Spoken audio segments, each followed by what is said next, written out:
Beaucoup pensent que les blogs n'ont aucun intérêt avec l'explosion de Facebook et Twitter. Je pense le contraire.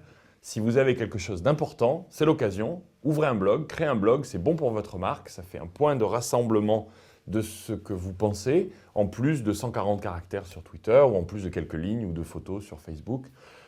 Et donc, vous pouvez utiliser les services les plus connus comme WordPress ou Overblog en France, Tumblr, Posterous.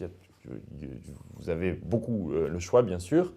Et commencer à écrire. Pourquoi un blog? Tout simplement parce que ça crée un point de rassemblement de votre communauté qui est centralisé et qui permet aux gens de commenter chez vous plutôt que de le faire sur les réseaux sociaux.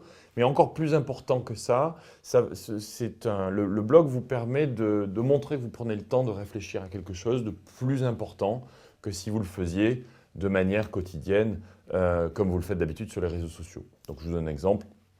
Quand je lis un livre, je vais essayer, en général je le fais quand il me plaît, de faire une note sur ce livre, ce que j'en ai appris. Ça peut être 10 lignes, hein, ça peut être un peu plus long, mais c'est plus en tout cas qu'une mise à jour sur Facebook. C'est une bonne manière à nouveau, hein, souvenez-vous, de partager avec vos amis, avec votre communauté. Et bien sûr, ça peut être sur le sujet de votre entreprise ou sur le sujet autour des sujets de vos produits, ou tout simplement sur quelque chose qui vous a plu.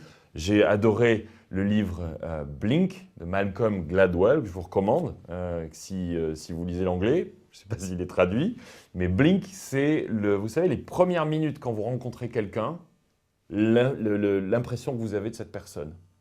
Elle est en général négative ou positive. Dès que vous rencontrez quelqu'un, vous dites oh là là, ou alors waouh, cette personne m'impressionne et vous le trouvez sympa ou pas. Vous voyez, ces 30 premières secondes. Eh bien, ces 30 premières secondes, tout le livre parle de ça et le fait que vous devriez leur faire confiance. Et c'est vrai que ce livre a été une révélation pour moi, où en général, faites confiance à vos premières 30 secondes avec quelqu'un. Si vous avez une impression positive ou négative, en général, ça va continuer par la suite. J'ai adoré ce livre, j'ai écrit une note sur mon blog et ensuite je l'ai partagé automatiquement avec Sismic ou Ping FM ou manuellement sur Facebook et sur Twitter. Donc vous créez une sorte de boucle entre guillemets, c'est-à-dire vous prenez le temps de réfléchir, vous l'écrivez sur votre blog, vous la mettez ensuite sur Twitter, sur votre page Facebook et sur LinkedIn et les autres que vous utilisez. Votre communauté va voir la note, commenter sur votre blog et vous créez une spirale positive dans laquelle les gens vont s'apercevoir que vous réfléchissez de temps en temps un peu plus qu'en 2 phrases. Mais vous n'êtes pas obligé de le faire, bien sûr, tous les jours. C'est un peu plus compliqué à maintenir un blog. C'est plus difficile aussi parce que si vous ne le faites pas régulièrement, ça a tendance à paraître un petit peu vide. Donc, utilisez vraiment plus les réseaux sociaux, mais vous pouvez, si vous avez plus à dire, créer votre blog. Je vous le recommande. C'est très important et c'est très utile.